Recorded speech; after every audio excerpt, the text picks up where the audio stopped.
If you all recall, just about 2 weeks ago, we covered the duology of videos Trespassing and Trespassing 2. Well, a lot of you in the comments were quick to point out to me that these videos are not just a duo series, but it's a part of a bigger series. This seems to happen a lot, doesn't it?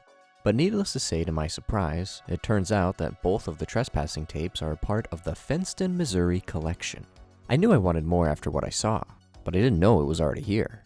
I'm definitely curious to see what more this world has to offer, considering my theory I crafted was a little more grounded, believing that the majority of what we were watching was a visualization of sleep disorders, or just straight up sleep paralysis.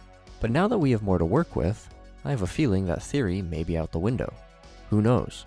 Perhaps it truly is a world where these long-limbed nightmares terrorize the world. I suppose I should say goodbye to a restful night's sleep. As always, be sure to check out the original series created by Black MES before we drift off once again into this nightmare world as a team.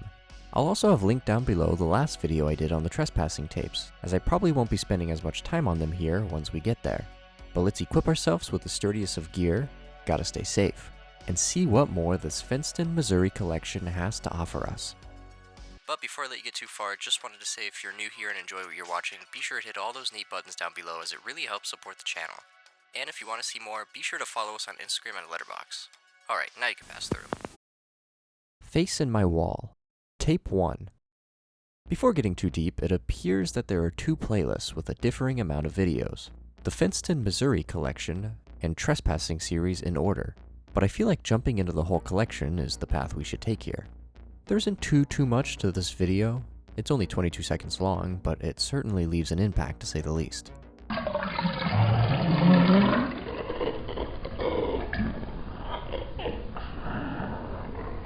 I imagine what we are seeing is literally what the title is telling us.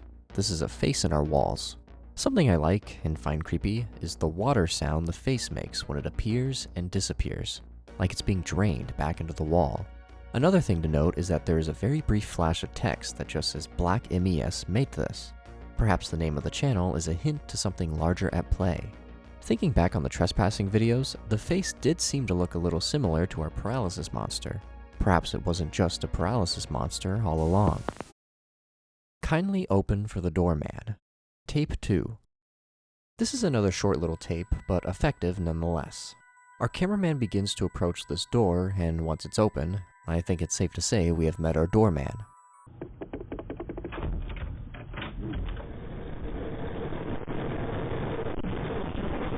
Interesting thing to note is that it almost looks as if the doorman is being labeled as Black MES.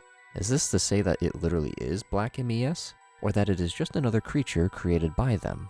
Sounds like we have an SCP world we are dealing with here. However, once our doorman mysteriously vanishes, we end up cutting to black with some red text that just says, "The doorman does not exist," before we get yet another brief look at the creature. Considering that the next two tapes are the Trespassing ones, I think it's a good point to do a bit of theorizing here. If you recall back in the last Trespassing video, I believed that all of the crazy shenanigans we were seeing all took place inside of our character's head as they suffered through sleep problems. As of this moment, that theory isn't all the way out the window. The only thing combating it would be the claim of Black MES making these creatures.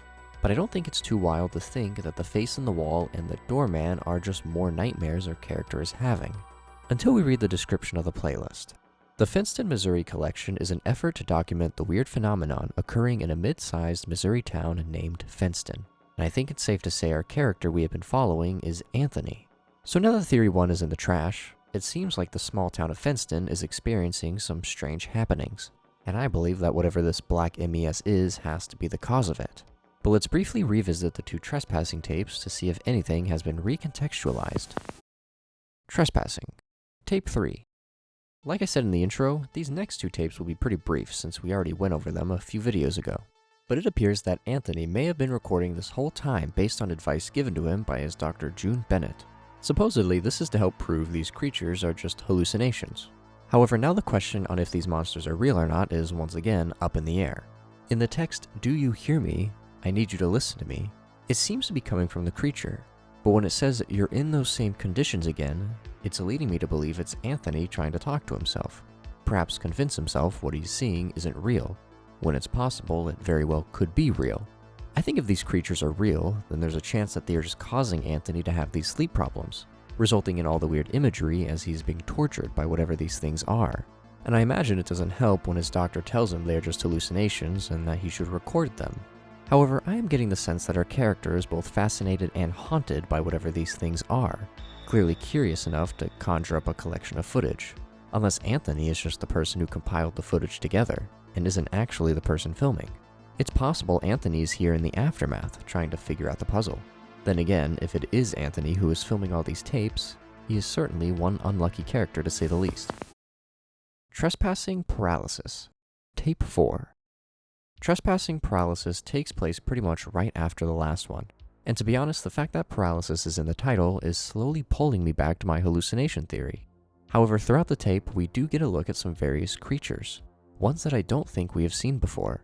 So either our character has more hallucinations tormenting him, or this world is truly full of these differing types of monsters. The ending of this tape has our character in bed when a shadowy figure then attacks him. And if I had to guess, I don't think that figure is one of the monsters.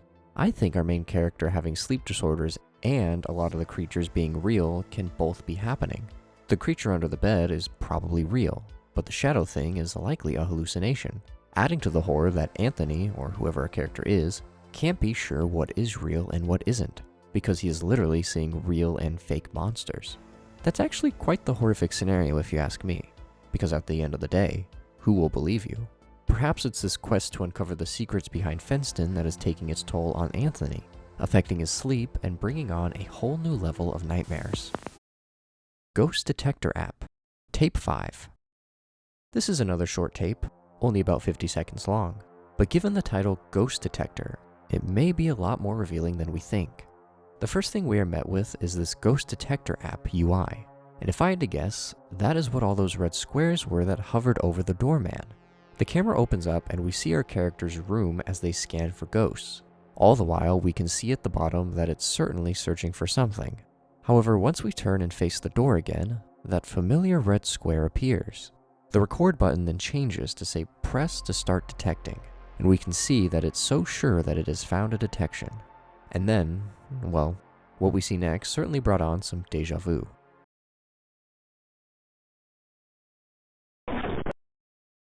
The last thing we are met with this tape is the same app UI we saw at the beginning, and if you ask me, I think that just gave us our answer. Potentially. Maybe.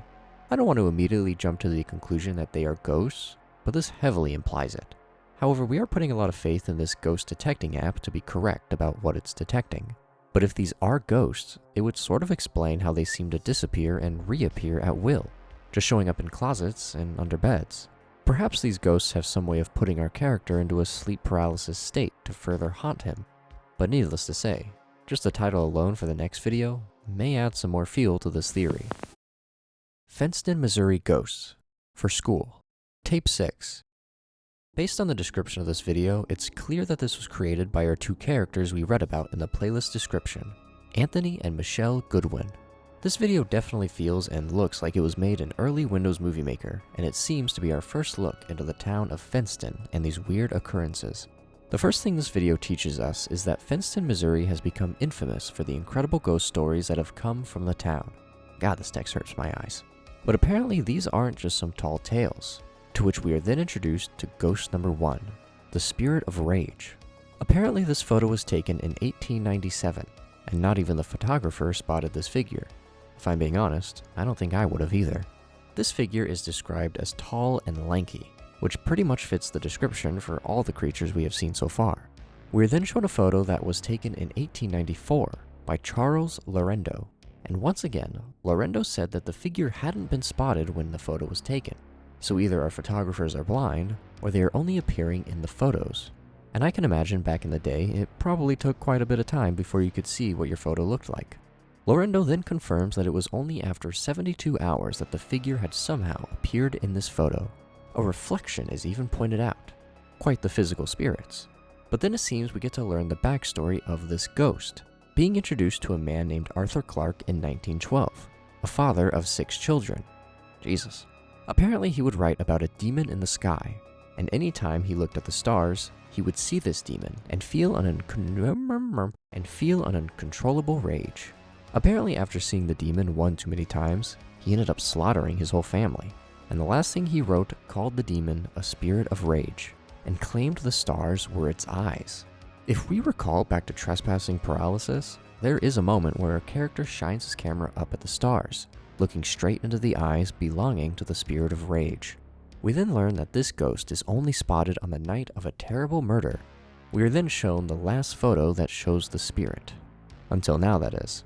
Apparently, James A. Collins has the most recent record of it on video. It's said that the video was pretty corrupted, but still recoverable. There's also some text that James has added as well. We also learn that they are using the same ghost detector app, which makes the footage black and white. The footage then begins, and we are brought to a very familiar setting. Text appears that just repeats, "Turn back," and then the stars are eyes, before we are then met with the spirit.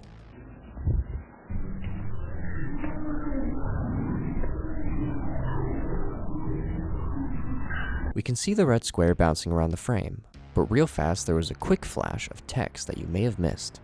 I don't know how much time I have left. Is the spirit just planning on haunting James until he dies? After the red square fails to find the ghost, we then read some more text. The stars in the sky are just that, stars. I can't do anything to help you. We then see our spirit appear from the darkness, and another line of red text appears, but I am not really all that confident I got it correct. Please stop talking to me. I wonder if this is something someone said to James after he tried to explain what had been happening to him, and he was written off perhaps as losing his mind, which, well, who can blame him?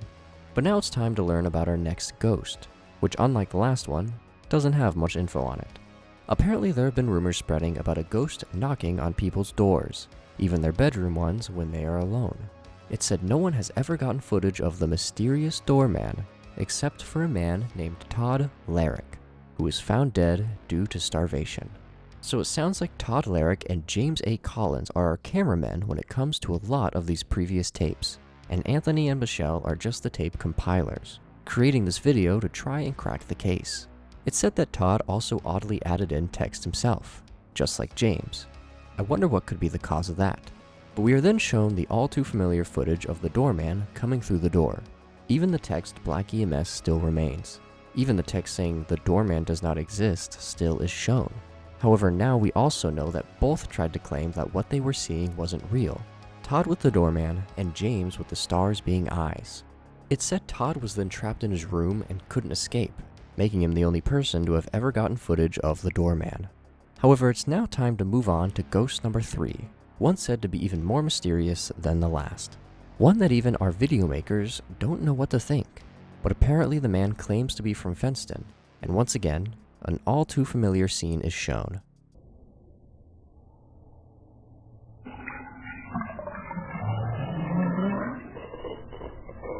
That's right, our face on the wall is ghost number 3.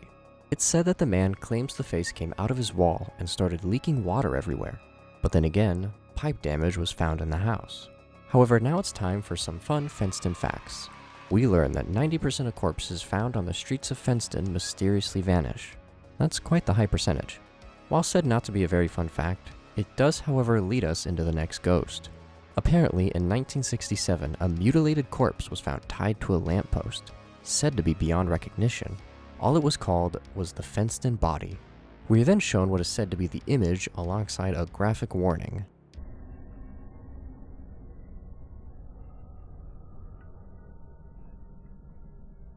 It said the body was naturally buried, but then in 2007, something quite disturbing took place. The body reappeared. Then after being retrieved, it vanished.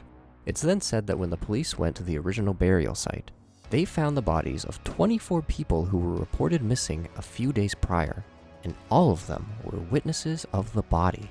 Now that can't be a coincidence. Authorities then stated that the ground was bulging before they dug up the casket, and the FENSTON corpse was never seen again.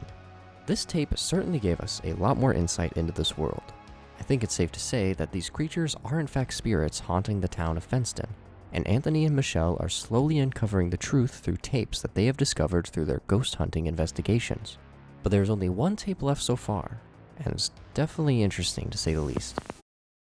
People, Tape 7. This tape is rather odd, as it appears to just be a collection of random images and memes, but only one ends up standing out amongst the rest, and it's this one right here. I am blank. If you don't know who blank is, check out West Aurora Avenue, FENSTON, Missouri. I imagine the meme is that they are trying to claim they are the body posting online. I don't think I get the joke, Joel Castile. Not much to gather from this other than the fact that the idea and story of the FENSTON body is still alive and well in this universe and the present day, and I imagine anything relating to the case is enough to get the attention of Anthony. However, that was the FENSTON, Missouri collection as it is today, and I gotta say, I'm glad I went back to watch the series in full, as there was definitely a lot I missed out on. I like the idea that this is just kind of a classic ghost story, where spirits haunt the small town and we follow a pair of ghost hunting siblings who work to try and figure out the mystery. It honestly reminded me a bit of Gravity Falls and the way the world was being developed, if Gravity Falls didn't have the grip of Disney around their throat. I like the idea that even the small tapes we saw at the beginning ended up coming back and proving their importance to the story. This is a world where people are capturing raw footage of strange phenomena, so it allows for these one-off tapes that are a bit on the shorter side, to show off a new ghost that haunts the land. Needless to say, I will be keeping my eyes peeled to see if there are any more developments in the small town of FENSTON, and I recommend you do as well. But that'll probably be about it for this video.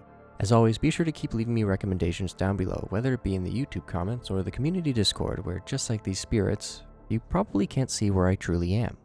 But if you'll excuse me, I just downloaded the new update for my ghost detector app, and I kinda need to try it out.